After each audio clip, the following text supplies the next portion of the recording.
Buenos días, soy Víctor Navarro, soy médico psiquiatra del Hospital Clínico de Barcelona. El objetivo de este vídeo va a ser responder a las cuestiones más relevantes o cuestiones que con más frecuencia son motivo de dudas para pacientes y familiares respecto al amplio grupo de medicaciones que denominamos ansiolíticos y que desde el punto de vista médico sobre todo están representados por los fármacos que denominamos benzodiazepinas.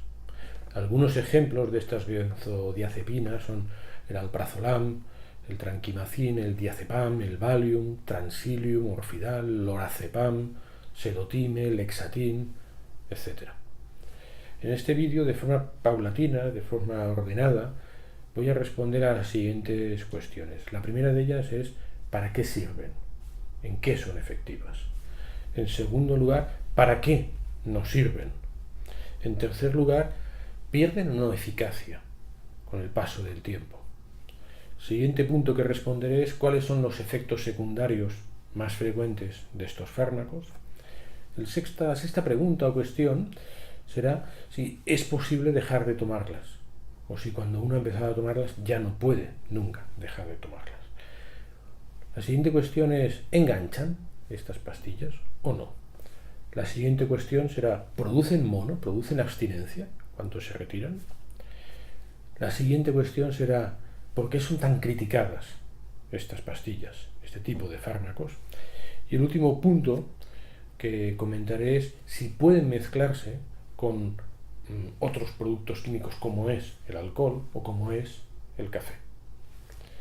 Vamos a la primera cuestión y es ¿para qué sirven estos fármacos? Voy a decir sobre todo 4 aspectos en los que médicamente hablando puede estar indicado tomar estos fármacos o prescribir estos fármacos.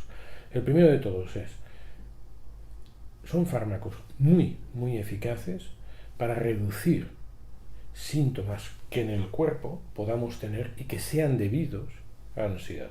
Es decir, si varias personas cuando nos pegan un susto tenemos palpitaciones, es decir, un síntoma físico de ansiedad. Pues para esto es para lo que es muy útil este tipo de fármacos. Cuando una persona tiene síntomas muy intensos que le limitan mucho, que parezca que son debidos a ansiedad y que no sean exclusivamente un pensamiento, sino que sea además síntomas en el cuerpo, palpitaciones, nudos por aquí, tensión muscular, sensación de ahogo, temblor, tartamudeo, todas estas cosas, si son por ansiedad, se pueden reducir mucho con estos fármacos. ¿Para qué otro tema? ¿Para qué otro síntoma pueden servir? He dicho que son para 4 cosas. Pues la segunda cosa en la que son muy útiles es cuando tenemos esta sensación de que estamos a punto de estallar. Tenemos un familiar que está muy enfermo, tenemos que estar muy encima de muchas cosas y nos da la impresión de que como nos pidan algo más o como haya una noticia negativa extra, ya no voy a poder aguantar. Para esa sensación de que voy a estallar, estos fármacos van muy bien.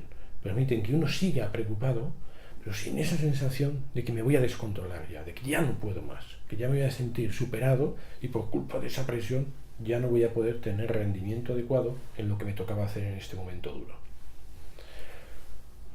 Tercera situación en la que pueden ser muy eficaces, en favorecer el sueño, bien porque te relajan o bien incluso porque algunas de ellas, algunos de estos fármacos, en concreto el que se llama lormetazepam, el que se llama noctamid, el que se llama zolpidem, el que se llama stilnox, estas cosas, también uno que se llama zopiclona, pueden producir sensación de sueño durante 6-8 horas, es decir, pueden ser buenos hipnóticos, bien porque relajen, bien porque algunos de ellos, estos que acabo de decir, además produzcan claramente sueño.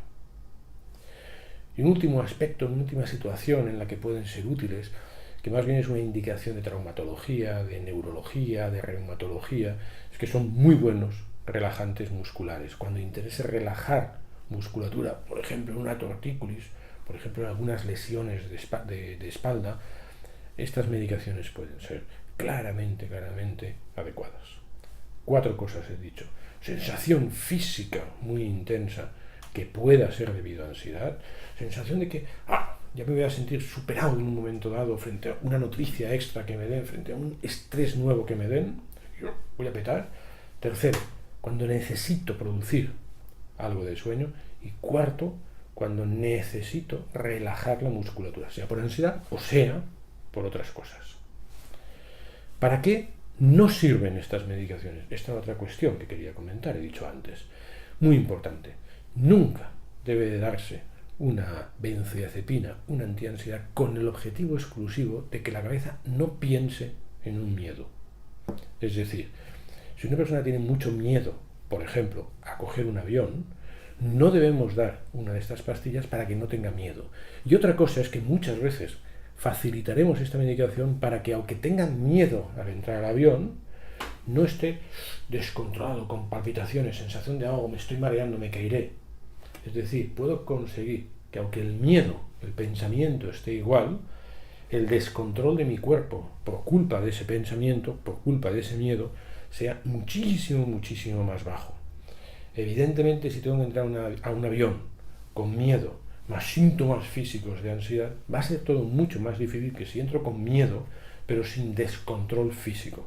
Si entro sin descontrol físico y tengo la suerte de distraerme con algo intenso en el avión, sea la película, sea la comida que me traen, va a ser mucho más fácil que realmente durante un rato parezca que se me está yendo el miedo, que no. Si me ponen películas, si me traen comida, pero yo estoy pues yo puedo conseguir que ese disminuya con una antiansiedad. Tendré miedo, pero no estaré descontrolado, y por lo tanto sería mucho más favorable, mucho más fácil ese rato, y más fácil, entre comillas, que se vaya reduciendo el miedo. Por lo tanto, no hay que darlo para solo una idea de miedo, porque no se puede quitar un pensamiento de miedo con una pastilla de este tipo, y sí que hay que darlo si el miedo se acompaña de descontrol físico. No hay que darlo exclusivamente porque me preocupa el examen, porque me preocupa no sé qué. Sí, si además se me están desbordando los síntomas físicos de ansiedad. Siguiente cuestión. ¿Pierden eficacia estas pastillas? Planteo esto porque se oye muchísimas veces que sí, que pierden eficacia. Creo que es un error decir esto. Las pastillas benzodiazepínicas, las benzodiazepinas o ansiolíticos, no pierden eficacia. Para una misma intensidad de síntomas siempre valdrá la misma dosis. Y otra cosa es que me estén permitiendo reducir mi ansiedad física y ahora me aparecen muchos más estresores y resulta que con la misma dosis no tengo suficiente. Bueno, no es que haya perdido eficacia, es que tengo más intensidad de síntomas, como si una aspirina me está mejorando un dolor, pero ahora resulta que el dolor se me hace más intenso, pues a lo mejor necesito más dosis de aspirina o otro analgésico. Aquí pasa exactamente lo mismo. Para la misma intensidad de síntomas no hace falta ir aumentando y aumentando y aumentando dosis. Quien se mantiene bien con una pastilla de esto, siempre se mantendrá bien con una pastilla si no me cambia la intensidad. Quien podía dormir bastante bien con una pastilla, si no hay factores extras que dificultan dormir, con una pastilla podré dormir siempre. Por lo tanto, no pierden eficacia, ni como antiansiedad, ni como hipnóticos, ni como relajantes musculares. Efectos secundarios de estos fármacos. Sobre todo hay que saber tres cosas. La primera de ellas, si nos pasamos de dosis, si el médico calcula mal, estas pastillas que reducen la ansiedad al final pueden llegar a relajar demasiado. Si uno está excesivamente relajado, más bien es molesto, porque uno tiene la sensación un poco como de decaimiento, de sensación física, de fatiga, de cansancio, e incluso puede llegar a producir algo de sueño, de bostezos. Por tanto, muy importante que el médico calcule lo mejor posible la dosis para evitar este efecto secundario molesto, que es estar excesivamente relajado. Es muy importante tener en cuenta que si bien el médico puede calcular mal, es muy fácil rectificar, porque estas pastillas dejan de hacer efecto en escasísimas horas y por lo tanto en el peor de los casos lo que tendré que hacer es bajar la dosis y en escasas horas habremos ya calculado bien eficacia sin producir efecto secundario. Luego hay otros dos efectos secundarios que creo que vale la pena comentar, al mismo tiempo que voy a intentar quitarles un poco de peso, no nada de importancia, pero sí quitarles un poco de peso. La primera de ellas es, ¿producen o no problemas de memoria? Parece ser que sí, que pueden producir muy pequeños problemas de memoria. ¿Qué quiere decir? Muy pequeños problemas de memoria. Quiero decir que cuando en medicina o en psicología estudiamos la memoria, hacemos una serie de pruebas. Bueno, pues si una persona que está relajada y sin ansiolíticos, sin benzodiazepinas, saca un 100, es posible que una persona con benzodiazepinas saque un 95, un 96, un 97. No es posible que saque un 40. Es decir, es posible que si hacemos un cálculo matemático, sí que haya una cierta reducción en temas de memoria, pero es de un nivel tan pequeño que a nivel práctico, a nivel de nuestro día a día, no lo podemos observar. Es decir, si yo ahora estoy tomando una benzodiazepina, en mi día a día no lo voy a notar. Aunque si me hacen un examen muy exhaustivo de la memoria, es posible que el experto en temas de memoria me diga, sí, mira, has fallado un poquito más que otras personas. Yo creo que también es bueno comparar a quien toma una benzodiazepina por ansiedad, no con el que está tranquilo y no toma benzodiazepina, sino que hay que compararlo con el que está ansioso. El que está ansioso probablemente también tiene problemas de memoria. Es decir, cuidado en decir, la benzodiazepina me puede hacer perder un poquito de memoria. Insisto, creo que no se observa en el día a día y sin estos exámenes exhaustivos. Bueno, hace falta decir, y el que está ansioso, muy ansioso, y sin benzodiazepinas, a lo mejor resulta que tiene todavía más fallos. Todavía le cuesta más concentrarse en lo que está haciendo y por lo tanto todavía le cuesta más memorizar las cosas.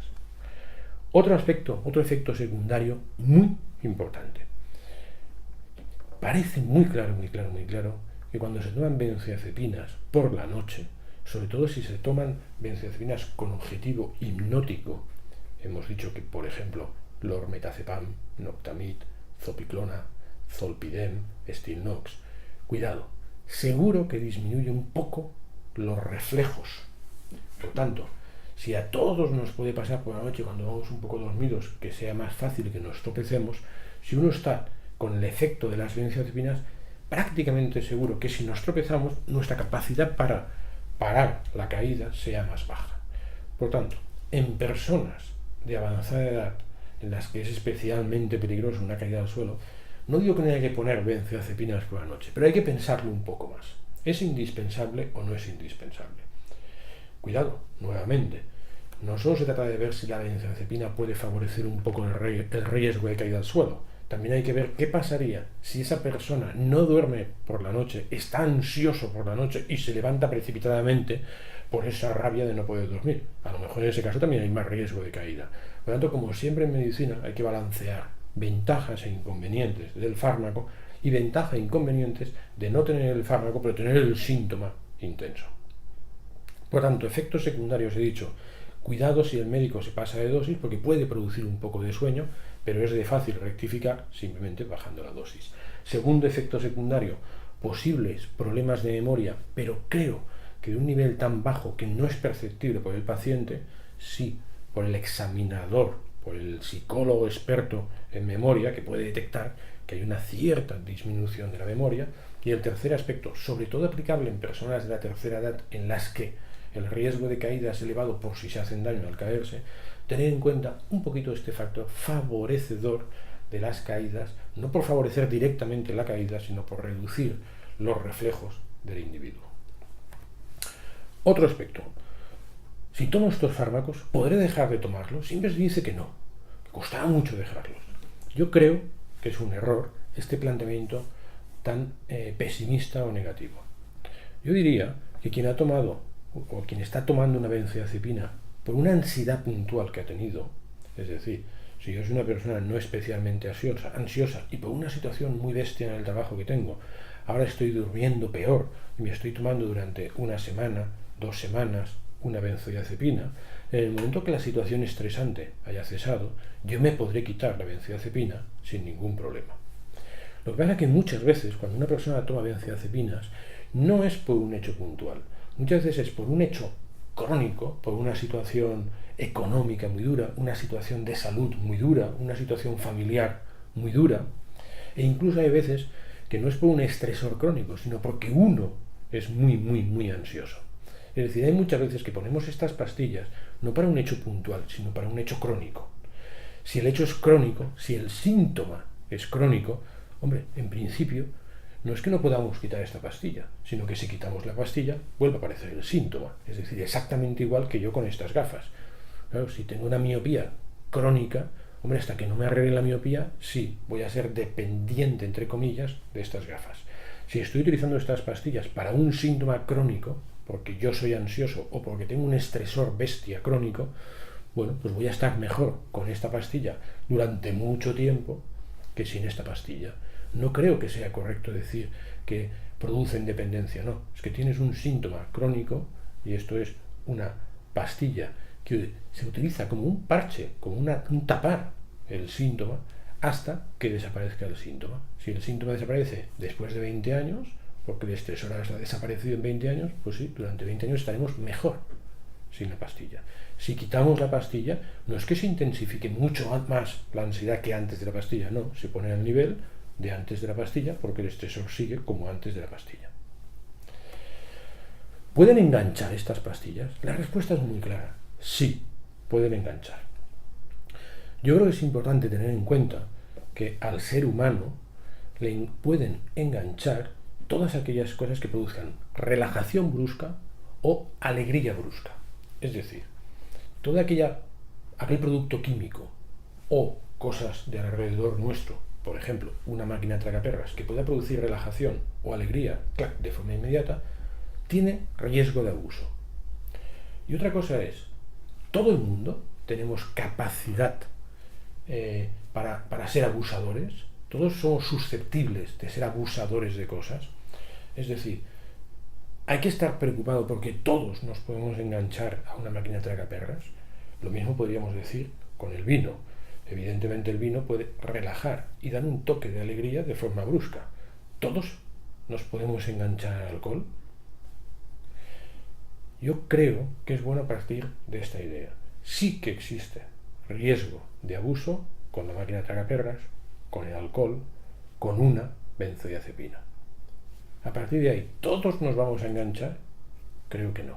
Creo que es una minoría, muy minoría, la que se engancha a estos productos químicos o a estos juegos que tienen capacidad de enganchar.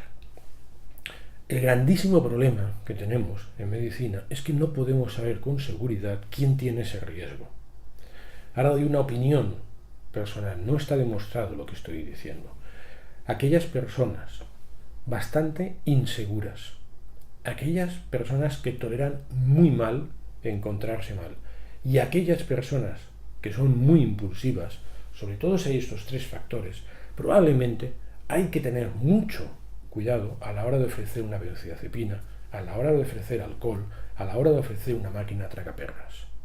El resto de la población, es decir, la población que no es especialmente insegura, que no tiene una especial dificultad en tolerar un mal estado de salud, y toda aquella población que no es especialmente impulsiva, creo que tiene un riesgo muy bajo, muy bajo, muy bajo de abusar de estas pastillas o de otras cosas con capacidad para ser abusadas. Por tanto, dado que hay una minoría que sí que se puede enganchar, es correctísimo que los médicos tengamos muy en cuenta este riesgo. Y no obstante, generalizar diciendo que hay un riesgo muy grande de abuso, creo que es incorrecto. Todos los médicos que hemos utilizado benzodiazepinas tenemos algún paciente, pocos, pero tenemos algún paciente que decimos, me cachis, esta persona estoy teniendo problemas porque le digo una pastilla y resulta que se toma 4. Por tanto, ¿riesgo de abuso? Sí. Generalizar este riesgo de abuso a toda la población y a partir de ahí decidir que no voy a utilizar estos fármacos, creo que es un error. Son fármacos muy eficaces, muy eficaces, que tratan síntomas muy desagradables y que por lo tanto muchísimas veces puede ser muy interesante utilizarlos, dada la enorme eficacia y el riesgo muy bajo de abuso. Sobre todo si no se es inseguro, si no se es impulsivo y si no se tiene una especial mala tolerancia a encontrarse mal. La mayoría de las personas que toman más pastillas de las que le decimos es porque están intentando tratar el miedo, el pensamiento de agobio, de que no puedo con esta situación, en vez de tomarlo exclusivamente para mejorar un síntoma físico de ansiedad. Inicialmente he comentado que este tipo de pastillas es muy útil para cuando uno entra en un avión, frenar las palpitaciones, frenar la sensación de ahogo si uno tiene miedo al avión. Pero no es bueno para frenar la idea de miedo al avión. Las personas que toleran mal este pensamiento de miedo a algo y lo quieren frenar con benzodiazepinas son las que tienen mucho riesgo de utilizar mal las benzodiazepinas, porque como van a tomarse una pastilla y no va a frenar el miedo, van a tomarse otra, y van a tomarse otra, y no hay manera de frenar el miedo, evidentemente. Quien utiliza las benzodiazepinas solo para las cosas que he dicho inicialmente, que es producir algo de sueño, reducir síntomas físicos de ansiedad, producir relajación muscular, quien lo hace con este objetivo tiene muy poco riesgo de abuso con estas medicaciones. ¿Producen abstinencia? ¿Producen mono? Sí, pueden producir mono. Estas pastillas no pueden quitarse de golpe si estás tomando una cierta dosis. Es decir, si, por ejemplo, con la pastilla que se llama alprazolam, uno está tomando 0,5 o 1 miligramo al día, lo puede quitar de golpe sin ningún problema.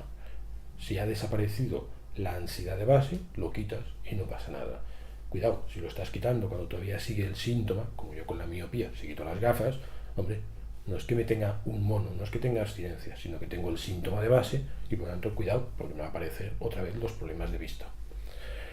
Si en vez de estar tomando 0,5 o 1 miligramo de alprazolam, estamos tomando 3 miligramos de alprazolam, por ejemplo, sí que habrá mono si lo quito de golpe. Y mono quiere decir que aunque ya se me haya curado la enfermedad de base, la ansiedad de base, si quito 3 miligramos de golpe durante unos cuantos días, voy a tener unos síntomas muy peculiares de tipo ansioso, aunque ya será llamativo, por ejemplo, que tendré bastante más sudoración de lo que yo tenía por ansiedad, es decir, ya veré que no es ansiedad, tendré a lo mejor algunos problemas de que no noto bien el gusto de las cosas, es decir, dosis altas de benzodiazepinas no se pueden quitar de golpe, aunque estés curado de la enfermedad, porque realmente producirá mono.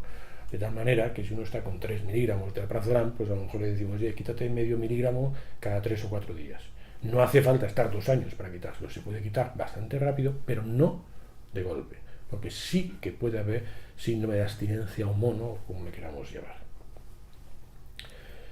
¿Por qué esta crítica tan grande que hay a las benzodiazepinas? Yo creo que hay hechos puntuales de estos fármacos que parece que se generalicen, como que digamos que son habituales, que a la mayoría de la población le pasan, y a partir de ahí, hombre, pues hay una cierta crítica. Por ejemplo, hemos comentado que realmente, si los quitas de golpe, producen mono. Por lo tanto, si tú dices, no, es que producen mono, hombre, pues ya te recuerda a una droga y por lo tanto hay una tendencia a la crítica. Pero luego hay otro factor muy importante para entender también por qué son criticados estos fármacos. Estos fármacos realmente reducen de forma muy significativa el mono de algunas drogas. Cuando uno toma heroína y ahora no puedo tomar heroína y tengo el mono de heroína, uno tiene una subida bestia de ansiedad. El mono de la heroína, entre otras cosas, es una subida bestia de ansiedad. Algunas personas, cuando tienen un mono de heroína, ¿qué hacen? Utilizan dosis muy altas de benzodiazepinas para frenar el mono. Evidentemente, cuando fuera de la medicina se utiliza algún fármaco para reducir un mono, hombre, la verdad es que no es una propaganda, no es un marketing bueno para un fármaco. Por tanto, si le añadimos al hecho de que realmente pueden producir abstinencia, lo cual queda feo, le añadimos este segundo aspecto, y es que las personas con problemas de drogadicción a veces lo utilizan para frenar monos, pues son dos factores que hacen de estos fármacos aspectos o características feas. Si estos dos aspectos son los que más se publicitan y nos olvidamos de todas las cosas buenas que pueden hacer, bueno, pues da para mucha crítica. Si mezclamos estos dos hechos con todo lo bueno, con toda la eficacia que tienen en algunos síntomas muy graves, yo diría, hombre, que se entiende que sigamos utilizando mucho estos fármacos. La penúltima cuestión que quería comentar es, ¿pueden mezclarse estos fármacos con alcohol ¿pueden mezclarse estos fármacos con café? Si comento esto es porque con frecuencia se nos pregunta. A ver, el alcohol puede producir algo de sensación como de sueño o de relajación si uno lo toma en exceso. Cuando sumas dos cosas que tomadas en exceso pueden producir sueño, digamos que estás facilitando, en cuanto te pases un poco de dosis, tener algo de sueño. Por lo tanto, no estoy diciendo que la benzodiazepina, el ansiolítico, choque, interaccione peligrosamente. No estoy diciendo esto. Estoy diciendo que son dos productos químicos que por vías diferentes pueden llegar a producir sueño si calculamos mal la dosis. Pues si juntamos dos cosas y calculamos mal, dos cosas que pueden producir sueño y calculamos mal la dosis, a lo mejor tenemos algo de sueño. Por lo tanto, no chocan en cuanto a perder eficacia, en cuanto a hacerse daño entre ellos, y otra cosa es que se trata de no mezclarlos en grandes cantidades por si te producen sueño. En el peor de los casos, si uno lo mezcla y le producen sueño, lo que tiene que hacer es no mezclarlos. La idea del tomar el café y una pastilla para la ansiedad parece que sea como contradictorio. Yo creo que no es contradictorio y no hay problema en tomar benzodiazepinas y tomar café. El café, en principio, no es una medicación, no es un producto químico que produzca ansiedad. La gente dice, hombre, si me estoy tomando un antiansiedad, ¿cómo voy a tomar un estimulante? El café a algunas personas les produce una cierta activación, les despierta. A casi nadie o a nadie le produce nerviosismo, inquietud. Es decir, yo diría que sin querer, del hecho de que el café es algo estimulante en cuanto a despejar, ostras, lo hemos confundido con producir inquietud. Hombre, si el café produjera inquietud, sí que chocaría un poco con la idea de, hombre, que me estoy tomando una antiansiedad para que ponga un favorecedor de la inquietud. Como en la práctica no produce inquietud habitualmente, sino que o no se nota nada, o lo que se nota es que uno está un poco más despierto, a mí me parece que no hay ningún problema en mezclar un antiansiedad más un producto que simplemente o no te hace nada o te hace estar un poco más despejado. Hombre, si estás tomando una antiansiedad para dormir mejor y sabes que de siempre el café te produce insomnio, hombre, pues sí que sería un poco contradictorio. Si lo estás tomando como antiansiedad y el café en principio no produce ansiedad, sino que te puede despejar un poco, pues no hay ningún problema en tomarlos juntos. El último aspecto que quería comentar, a diferencia de muchos fármacos de psiquiatría, de los antidepresivos, de los antipsicóticos, etc., estas pastillas, ¿cuánto tiempo tardan en hacer efecto? Pues muy poco. Son de efecto prácticamente inmediato. En 20 minutos, media hora, están haciendo su efecto. Y como muchísimo en 10, 12 horas dejan de hacer su efecto. Es decir, son prácticamente las únicas medicaciones que utilizamos los psiquiatras que puedes notar rápidamente que te hacen. Por tanto, a diferencia de otros muchos fármacos, estas pastillas sí que se pueden dar y a continuación esperar ya ver su efecto. E igualmente su efecto desaparecerá rápidamente, lo cual tampoco pasa con otros muchos fármacos nuestros, los antidepresivos, los antipsicóticos, etc. Yo creo que con todo esto de aquí queda bastante resumido los aspectos claves respecto al uso de benzodiazepinas o ansiolíticos. No obstante, quien necesite más información sobre este aspecto o sobre otros aspectos de psiquiatría, se puede consultar la página web www.informacionpsiquiatria.com. Muchas gracias.